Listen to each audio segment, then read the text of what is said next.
Olá, boa tarde. O Estadão entrevista hoje Ivan Valente, que é candidato a vice-prefeito na chapa da Luíza Erundina, do PSOL. Boa tarde, Ivan.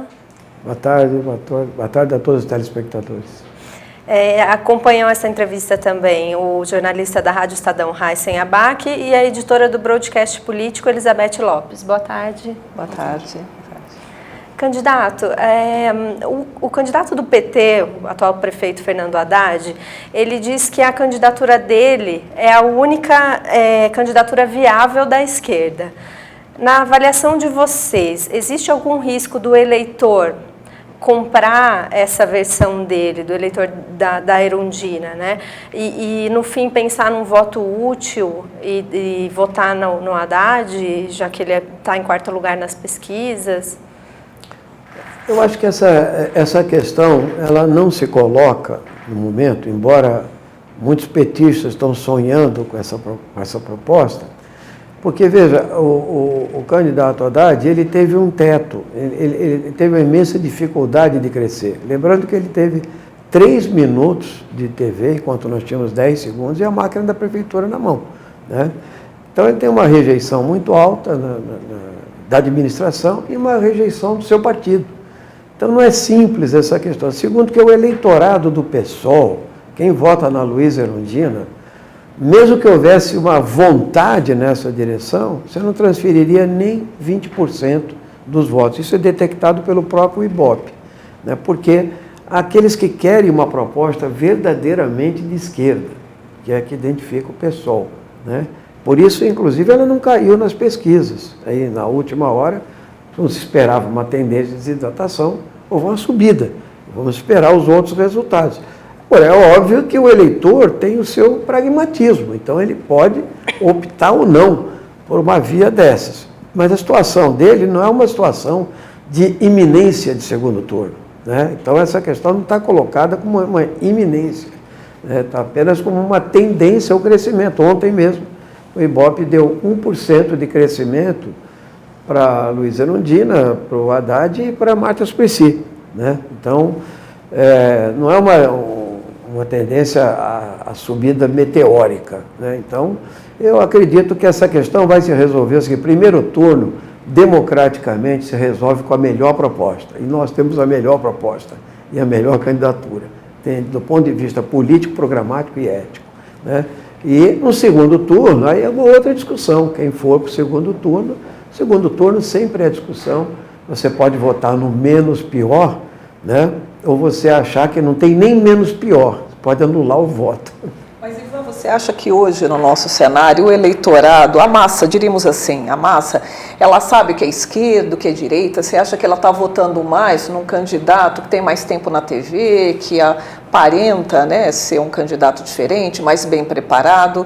Como é que vocês analisam essa questão? Certamente a TV tem uma influência muito grande na informação, ainda mais num ano em que nós tivemos o cenário nacional ocupando todo o tempo, né? Nós tivemos até o dia 12 de setembro, a cassação do Eduardo Cunha, não tinha campanha municipal, nós tivemos 20 dias de campanha municipal efetiva, né? E, evidentemente, alguns têm muitos recursos, têm muito tempo de TV, e há um eleitorado que se orienta pelos meios de comunicação de massa, mas também há um eleitorado mais esclarecido, um eleitorado que se informou anteriormente, entende? E também ideologicamente mais definido. Então, nesse sentido, né, você vai ter uma pulverização de ideias, mas eu quero relembrar um fato importante. Em 1988, a Luíza Erundina, há 20 dias das eleições, tinha 7% dos votos. E ela ganhou a eleição. Essa eleição também está marcada pela volatilidade, né? Inclusive, o próprio Dória, com toda a máquina, parou de crescer. O Russomano vem caindo, a Marta caiu, quando já se dava ela no segundo turno. Outros estão subindo um pouco. Então, você pode ter, devido à influência política tudo que aconteceu esse ano, né? Você pode ter momentos de surpresa nessa reta final da campanha. E pensando no eleitor menos esclarecido, né, na sua visão, como é que ele fica vendo Marta, Haddad e Erundina? Não pode se confundir ainda mais achando que todo mundo é PT, por exemplo? Não, certamente, veja, esse recall de pessoas que foram do PT em algum momento, né?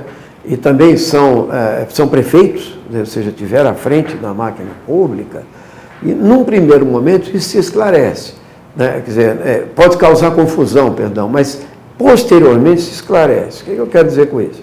Veja a candidata Marta Suplicy, né? Ela é identificada com o PT. Se fizer uma pesquisa na periferia, ninguém sabe que ela é do PMDB, do Temer, do Cunha, do Renan, entende? Agora, quando começa a esclarecer, é um dos motivos da queda dela, certo? Então, a mesma coisa assim, o Haddad, ele também tentou se diferenciar do próprio PT. Quando o PT está falando que teve um golpe institucional, ele falou que não, que podia ser algo mais light, né, do que um golpe institucional. Depois voltou atrás, tá certo? Então, e ele quer se identificar como um gestor, né, também, embora ele seja político, né? Então, eu acho que a Luísa Erundina tem um recall mais antigo. Onde ela tem esse recall, ela é bem votada. Na periferia de São Paulo, ela tem um reconhecimento das pessoas numa faixa etária já um pouco mais avançada, porque a juventude não viveu esse governo. Então, certamente, só na reta final é que vai ser esclarecido com essas definições com maior clareza. Eu vejo assim. Voltando à primeira questão, a gente tem acompanhado nas redes sociais muitos grupos e pessoas falando justamente, olha, a Erundina, né, muitos acreditam que pode ser a melhor candidata, mas como não teria chance, vamos votar em outros candidatos mais identificados à esquerda. Vocês acham que isso não vai acontecer? Não, isso pode acontecer, entendeu? Porque o voto sempre, ele tem uma dose de pragmatismo, né? Mas isso é o lado incontrolável da política, né? O que eu quero dizer é que aconteceu muita coisa no Brasil, entende? E eu acho que se tem um partido que ficou incólume, foi o PSOL. Está aí os exemplos da grande política, né? Quem derrotou Eduardo Cunha foi o PSOL, partido de 6 deputados. Poxa, será que ninguém viu que esse cidadão era o corrupto número 1 do Brasil? Não tiveram coragem de entrar no Conselho de Ética? Alguns ameaçaram votar com ele no Conselho de Ética, inclusive os que se dizem de esquerda e tal. Agora mesmo, na semana passada, um conchavo de líderes políticos queriam anistiar o Caixa 2, no momento que a Lava Jato está aí. Qual o partido que se insurgiu? O PSOL. Entendeu? E por isso não foi votado naquela tenebrosa madrugada, entende? Da semana passada. Ou seja, então você precisa ter, e um partido que preserva uma visão programática. Então, eu acho que há um eleitorado que é sedento por construir uma proposta transformadora, com maior participação popular, não acreditando que se governa só comprando votos dentro do parlamento, entende? Governabilidade garantida pela costura de partidos políticos que acabam nos mensalões, entende? E assim por diante. Então, esse eleitorado, eu acho que é o eleitorado que tem maior preferência pelo nosso partido. Agora, pragmaticamente, o eleitor pode achar que em matéria de política pública, alguns se identificarão com propostas que foram do PT lá atrás, ou a meio termo, ou agora, são propostas que seriam encampadas, você está entendendo, por qualquer candidato, porque são propostas que têm receptividade popular. Fica parecendo assim que há uma penetração muito boa entre o, vamos dizer assim, o chamado voto de opinião, né?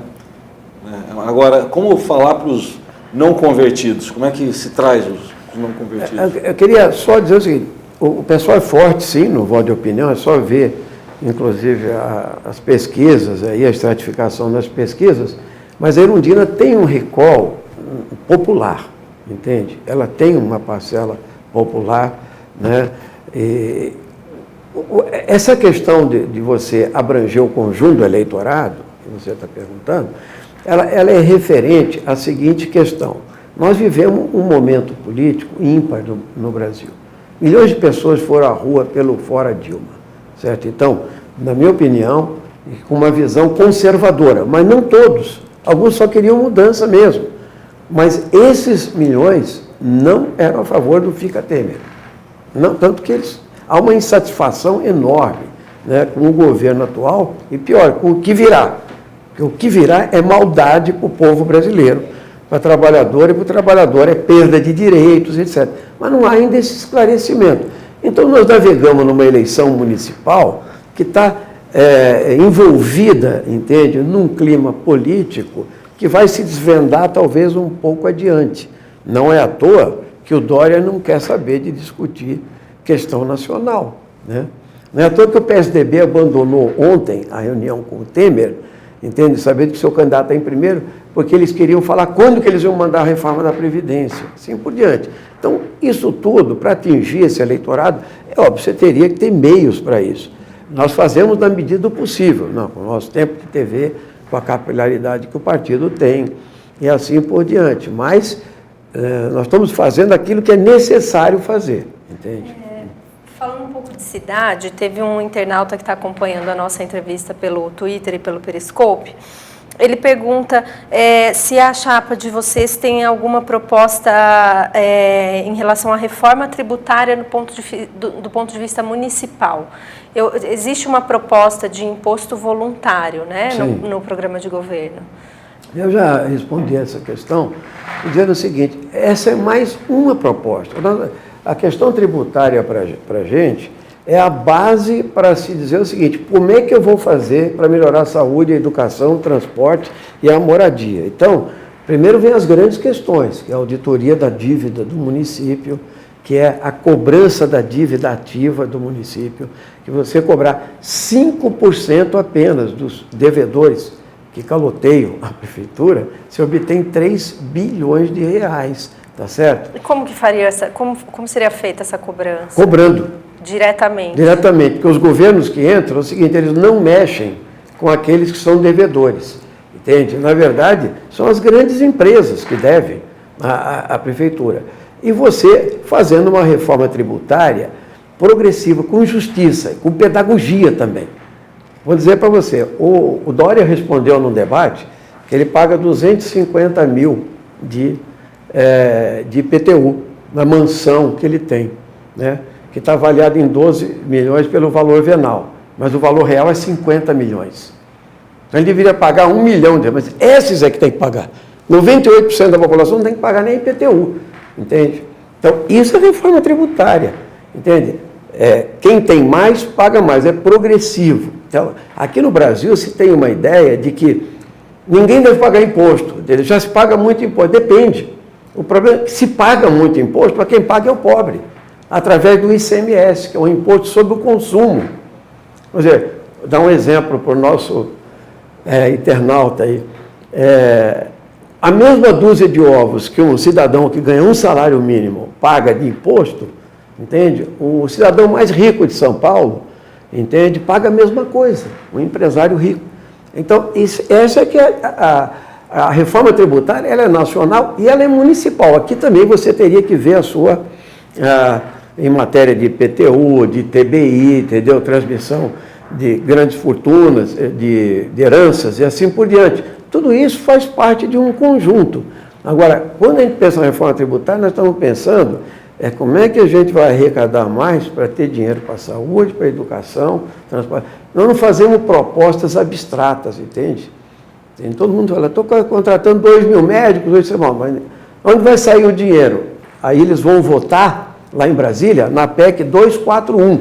Esses são apoiadores do Temer, principalmente. 241, quem vai votar no Temer? Vai votar o pessoal do Dória, o PSDB, vai votar o pessoal do Russomano, do PRB, o pessoal da Marta, do PMDB, que é o partido do Temer, eles vão votar favorável a achatar os gastos públicos. E o PT vai votar contra? Certamente, mas até outro dia, no PLP 257, a Dilma que tinha mandado o ajuste fiscal para o Congresso. Então é preciso se esclarecer essa situação. Quem é que paga a conta da crise, né? Então nós somos favoráveis a que quem paga é quem tem mais. Falando nessas questões de reformas, está se comentando em Brasília, o próprio Rodrigo Maia, falou hoje numa entrevista da reforma política. Ele falou do voto em lista fechada. Como é que vocês veem essas questões? O voto em lista fechada é um debate antigo lá, entendeu? Você tem o fim do financiamento empresarial, logicamente, que o Maia Isso vocês acham que não tem volta? Isso vocês acham que não tem volta? que pode ser... Pode ser revertido?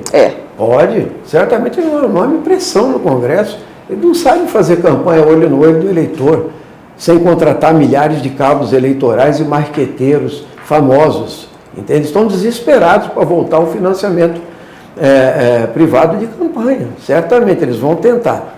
O voto em lista é outro departamento. Eu acho que o melhor modelo, inclusive, é o modelo belga. Nós discutimos isso várias vezes na reforma tributária lá, em que você tem a lista partidária elaborada pelo partido e numa segunda votação o eleitor pode votar dentro da lista no partido. Não é candidato que ele acha melhor, mas dentro do partido. Primeiro ele vota no partido. Então, nisso nós concordamos, entende? É preciso fortalecer os partidos políticos, senão qualquer aventureiro que ou ele tem acesso à grande mídia, ou ele é muito rico, etc. Agora, alguém vai falar, sim, mas aí o aparelho partidário vai determinar quem é a lista. Essa é a grande contradição, porque os partidos têm que ser mais democráticos mesmo, eles têm que fazer convenções democráticas, tem que haver pressão das bases dos próprios partidos. Senão vai continuar predominando ou o poder econômico, ou então essa visibilidade falsa, né? Que esse jeito tem um meio de sobrepor. Então, eu sou favorável, sim, a que haja um modelo em que você fortaleça os partidos. Tem uma lista partidária, os partidos se tornem programáticos, ideológicos, etc. Não é simples essa transição, porque a maioria dos partidos lá não concordam com isso. Agora, financiamento privado, você vê risco, então, ainda apesar do Maio, ele falou, olha, não tem mais volta, população, você acha que ainda pode se tentar passar? Na questão do financiamento empresarial? Isso, financiamento empresarial. Eu acho que essa questão não foi engolida, porque no Congresso não passou. Foi através de uma ação direta de constitucionalidade da OAB que nós, e no Supremo, o Supremo determinou, então, o fim do financiamento empresarial. Não foi a Câmara que votou, então a Câmara não conseguiu votar sob o comando do Cunha, nunca. E talvez nem do Maia, entendeu? O candidato, nosso tempo infelizmente está esgotando, mas ainda Já? dá tempo de eu fazer uma pergunta. É com relação à proposta da chapa do PSOL para o passe livre de ônibus, né? Eu gostaria que o senhor explicasse de que maneira vocês pensam em custear esse passe livre, né? Seria cobrando, uma saída seria cobrar os impostos, o imposto progressivo, ou cobrar de quem está devendo ao município? Quais seriam as maneiras de custear? Então, a Luísa Erundina propôs isso lá na gestão dela, e até 92. E isso, ela não teve maioria na Câmara para implantar.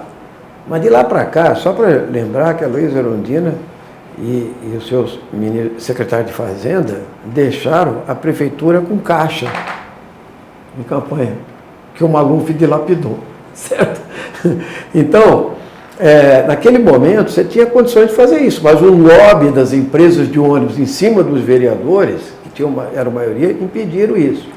Hoje, a situação da prefeitura é muito mais precária. Vamos analisar.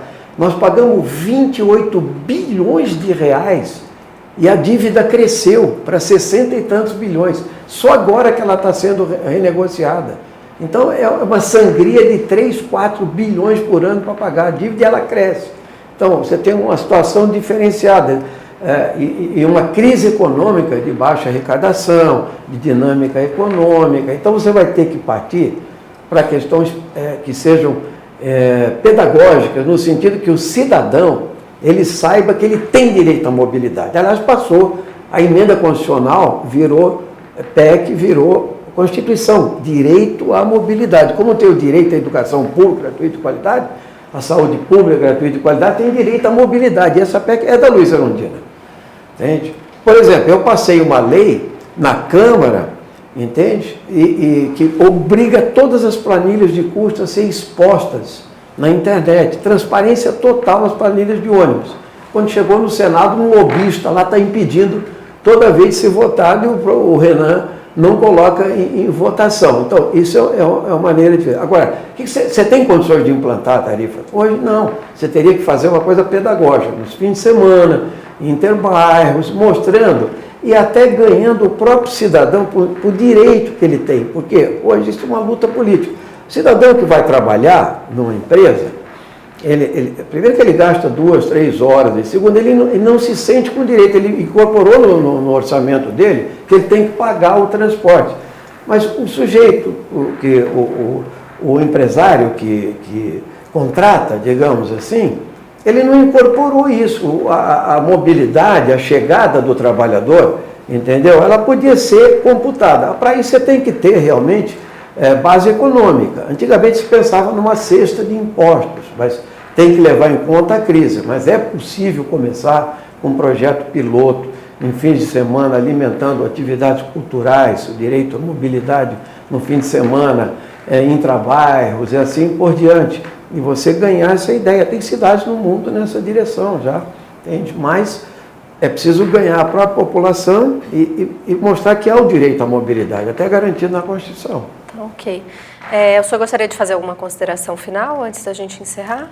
A consideração final, eu como candidato a vice-prefeito, sugiro o melhor voto, mais completo, entende?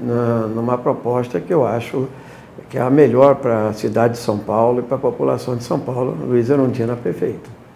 Tá, ok. Obrigada, candidato. Boa tarde. Obrigada, Heisen. Obrigada, Beth. Obrigada. Boa tarde.